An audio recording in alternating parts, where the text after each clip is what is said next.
બગદાણાના એ પીડિત નવનીત બાલદિયા ઉપર હુમલાની ઘટના બાદ 1 મહિનો એ થઈ ચૂક્યો છે। મહુવા કોર્ટમાં 1 મહિના બાદ આરોપીઓએ રેગ્યુલર જામીન અરજી માટે અરજી કરી હતી। 14 પૈકી 9 આરોપીઓએ જામીન અરજી કરી હતી અને જામીન અરજી ઉપર ગતરોજ મોડી સાંજે સુનાવણી હાથ ધરવામાં આવી હતી।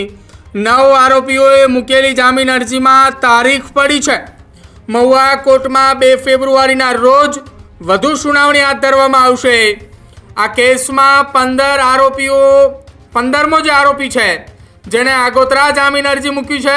બગદાણા બબાલનું હિયરિંગ પણ 2 ફેબ્રુઆરીના રોજ હાથ ધરવામાં આવશે। બગદાણા બબાલની અંદર બગદાણા પોલીસે પકડેલા 8 આરોપીઓ કે જેમને પોતાની રેગ્યુલર જામીન અરજી કરી છે। જો કે આ કેસમાં એસઆઈટીએ કુલ 6 આરોપીઓની અટકાયત કરી છે, ધરપકડ કરી છે, જેમાં લોકસાહિત્યકાર માયાભાઈ આહિરના દીકરા જયરાજ આહિરની પણ ધરપકડ થઈ ચૂકી છે। એટલે કે બગદાણા બબાલની ઘટનામાં અત્યાર સુધી કુલ 14 આરોપીઓની ધરપકડ થઈ ચૂકી છે। 15મા આરોપીઓએ પોતાના આગોતરા જામીન મૂક્યા હતા। જો કે આની સુનાવણી પણ થઈ હતી અને એમાં નવી તારીખ 2 ફેબ્રુઆરી આપવામાં આવી છે।